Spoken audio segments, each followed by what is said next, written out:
Ako si Gian. At ito ang mga hilig ko. Biyahe kung saan man, kalsada na maraming puno at halaman, mga lugar na hindi ko pa napupuntahan, pati na din klima na puno ng sorpresa. At higit sa lahat, syempre kalikasan, mga tanawin na nagbibigay kasiyahan. At hindi mawawala ang mga karanasan na aking babalik-balikan. Kaya naman, palagi kong sinasabi, piliin mo kung saan ka magiging masaya.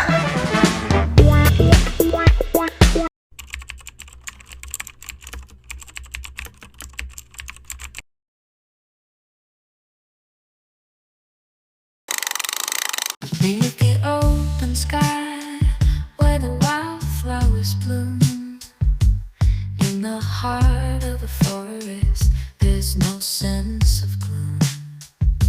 With every rustle, with every breeze, I feel alive among the trees. I love nature, it sets me free. In its embrace I find my way through the mountains.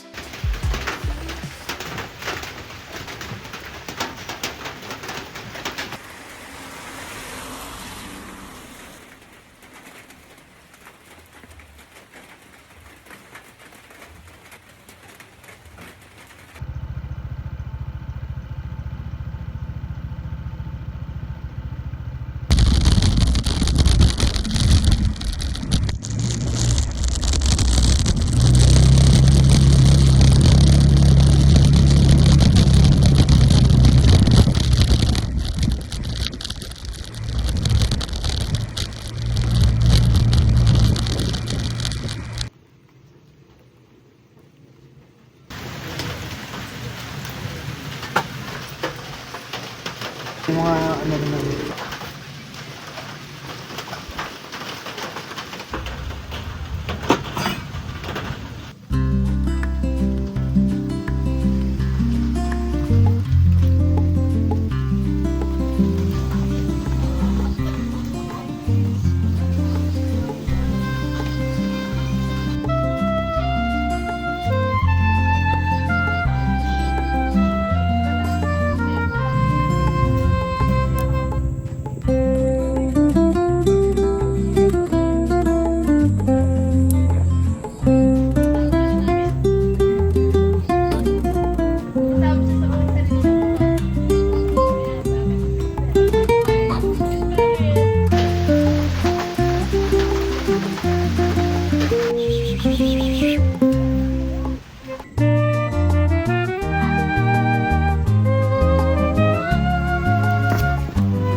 Thursday and I'm here in Tilapilon Hills Cafe and this is my last spot para sa ride ko ngayong araw na to. Mabilisan lang kasi gusto ko lang talagang bumiyahe ngayong araw na to.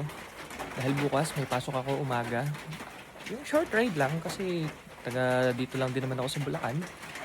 And ayun, ito yung napag-desisyon akong puntahan dahil marami akong pwedeng spot dito sa may DRT and isa to sa mga nagustuhan ko dahil coffee shop siya, nature vibe, and hindi ako aabutin ng sobrang tagal sa biyahe. Ngayon, nandito na yung pagkain ko, ipapakita ko sa inyo.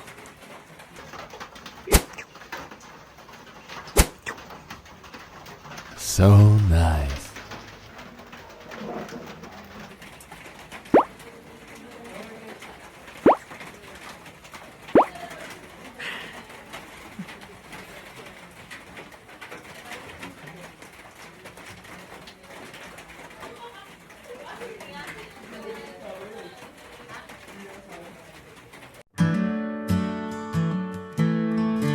I just want your smile.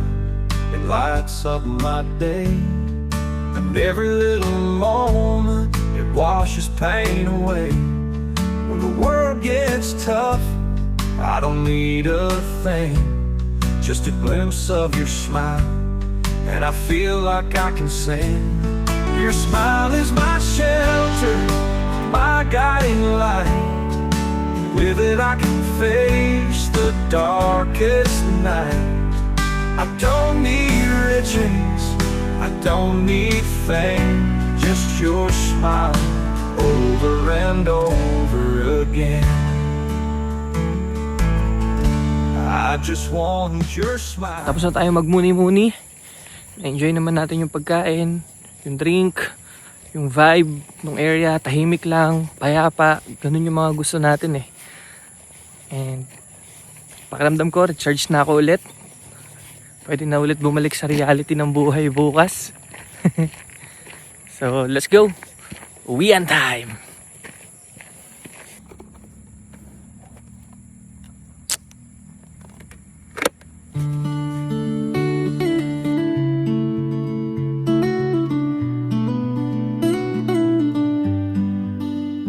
These peaks in pale morning air, silent above all I ever knew. Below a stream tracing. Huminto lang ako saglit. Pauwi na ako. Itong daanan kasi na to, dito ako namangha nung papunta ako kanina dito sa DRT. Tingnan nyo naman.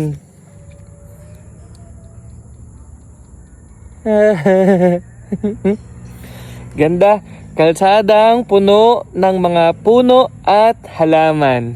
Alright! Let's go! It's a long road home, but I'm coming back to you.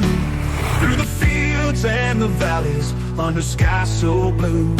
With every mile I take, I'm leaving the past behind. It's a long road home, but I know what I'll find.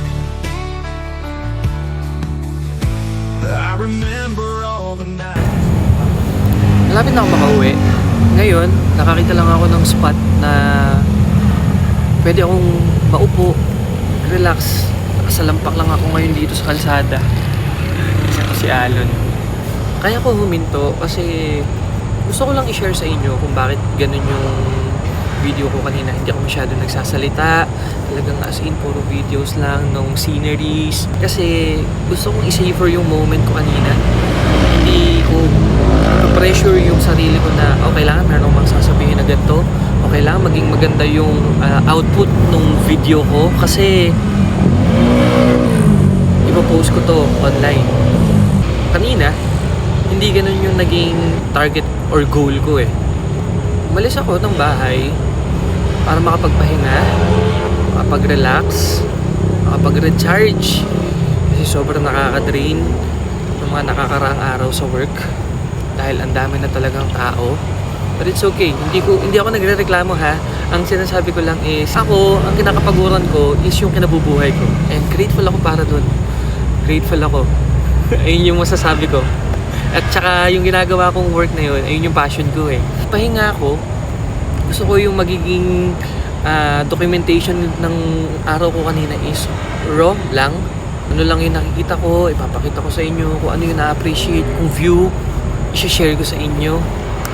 Yun. Kaya, sobrang laking tulong sa nung ginawa kong ride ngayong araw na to.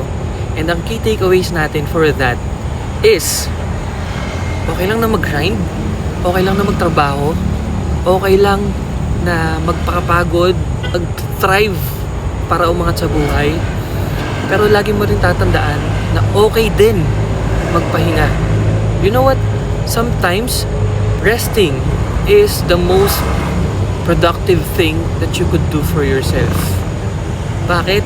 Ba't ko nasabi yun? Kasi, kumbaga parang ang ginagawa mo is hinahanda mo yung sarili mo, hinahanda mo yung katawan mo. Kasi pagka sumalang ka ulit sa gera, kapag sumalang ka ulit sa realidad ng buhay, equip ka, ready ka, alam mo na kung ano yung mga kailangan mong gawin, pupukulin mo na lang yung mga goals mo, ganon. And yun yung nangyari sa akin ngayong araw na to. Pagod ako ng mga nakakaraan, nagpahinga ako ngayon, and excited na ako pumasok ulit sa trabaho bukas. Masaya ako kung ano yung mga nagagawa ko ngayon sa buhay ko. Masaya ako na meron akong work. Masaya ako na meron akong gantong activity sa buhay. Yung hobby, yung pahinga ko. Yun. So, I hope and I pray kayo din makita nyo kung ano yung makakapagpasaya sa inyo. Makita nyo or ma-explore nyo yung mga bagay na makakatulong para magkaroon ng development yung buhay ninyo. So, yun lang guys. So, I hope na-enjoy nyo yung view kanina. Sa susunod na lang. Bye-bye! Learn to be just me. Gotta learn to smile and be happy. Gotta know when it's meant to be and when it's not. I gotta learn to let you go. You know you can't choose who you fall for. Gotta know if it's meant to be, and I know now.